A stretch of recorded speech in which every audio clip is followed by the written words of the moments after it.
When we had Vivek on, and I'm naive, like living in New York, there was a moment where they asked him, you can't be president because you don't believe, or they said to him, you can't be president because you don't believe in Jesus Christ.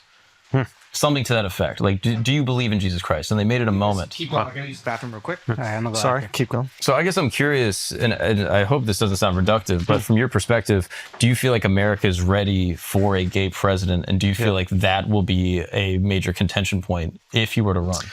Yeah, it was definitely a thing last time around. Although a lot of people were, I think in my party especially, people like get ahead of themselves or they get really wrapped up in this where there's only one way to actually find out. And that's to like go to voters and see what they're ready for. I don't think a lot of people thought that my like Indiana city was ready for a mayor who was gay. When I got reelected after coming out, I had a higher vote percentage than the first time around. I would like to think that's because I did a good job, but also it meant people didn't care that much. I was shocked when Obama won. I didn't think the country was ready for a black president. And by the way, Indiana went for Obama. And I think that's really interesting. That state had not voted Democratic since LBJ.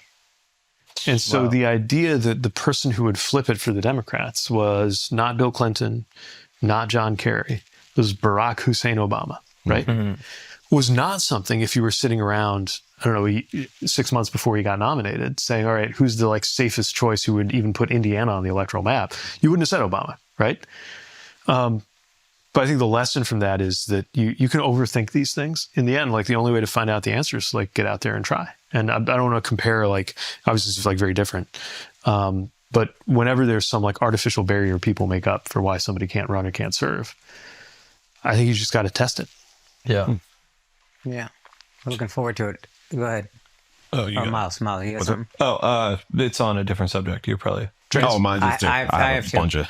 So, China, you brought up early in the interview. I hate to pivot back to this, but I do want to get some clarity from this. And I think one good thing the tariffs have done, the Chinese are, whether it's propaganda or not, my Instagram now is nothing but Chinese electric vehicles. I've been ranting to them for days now. I'm like, oh, these guys are so far ahead of us. They have people coming forward. Andrew sent us an Instagram today of someone from China saying, hey, you know what happened? These billionaires in America took all this money, kept it for themselves. In China, they built up the infrastructure. I don't know if any of that is true, but it does seem like this is a very real threat. And it does seem like they're ahead in certain ways that we might not be ready to catch up for. What can we do, as I'm asking you to think, because it's obvious you understand 1 year, 5 year goal like needs very well.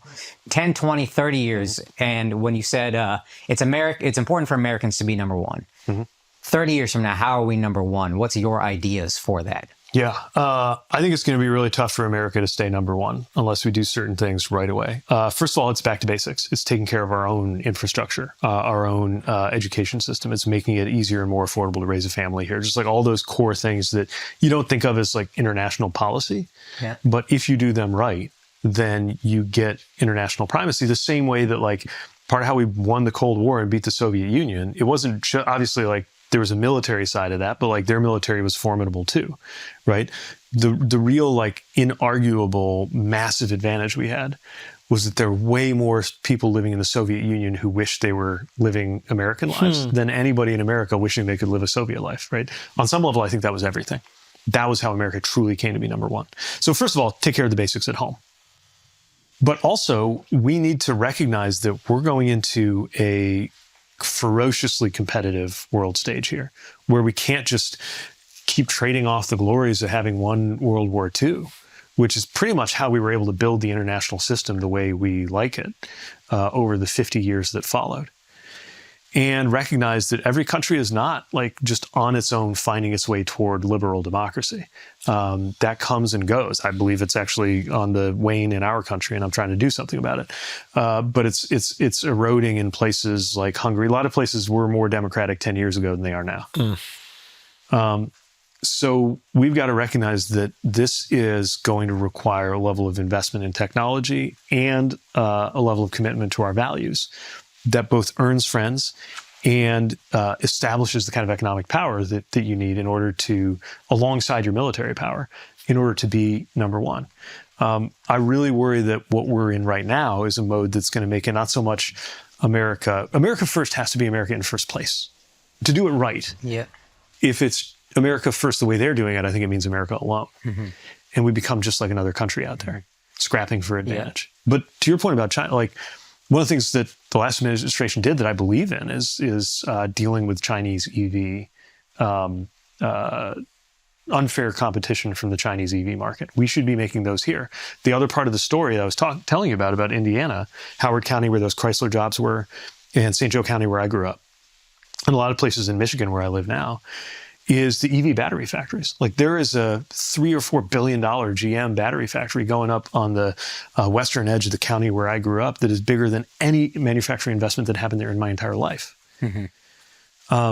China is making big bets in EV. It's not because I don't believe the Chinese Communist Party is terribly concerned about being first in climate change, right? They understand the geostrategic implications of owning the 21st century vehicle market the way we did the last century.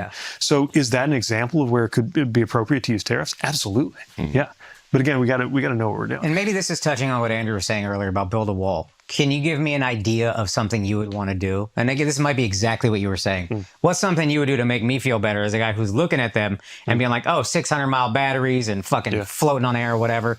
What is an idea you would have? It's like, just in the global scale, how America can compete. You mean like a tech idea? Or just, this factory can go up that would create these jobs. Just kind of anything that I could grasp at to feel some hope. I mean, I think at the end of the day, we can do the clean tech stuff better.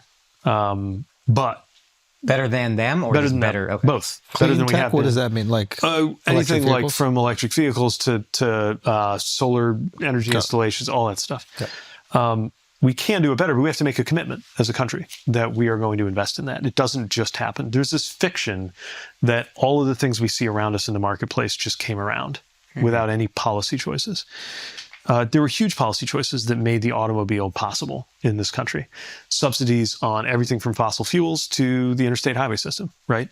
We need to make similar choices around owning the clean tech market for the future, owning AI. Like I think we have a real problem with China could very well legitimately outpace us on AI if we let them. And getting AI right is not just for the tiny proportion of people who understand how to code large language models and stuff that I can't even get my head around. It's making sure that as a society, like part of our education is like people understand how to deal with AI the same way that like you can't say somebody's educated and can graduate into the workplace if they don't know how to use email or, it's a competency more than like a technical expertise. Which is why I was a little bit alarmed when I found out that our U.S. Education Secretary today thinks there's something called A1 and read a speech about how we need to do more with clearly not a lot of conceptual. Instead of AI? Holy shit. Oh, wow. I think she's just like reading a prompter. We're Is fucking this cooked, Linda dog. McMahon? Yeah. We're cooked. Yeah, right? I'm not making this up, no, right? Linda. It's over. Yeah, like we need to make sure that passport. We got to in a make world education where- A1. That's what she does. We got to make it A1. I mean, so, you're right to be worried.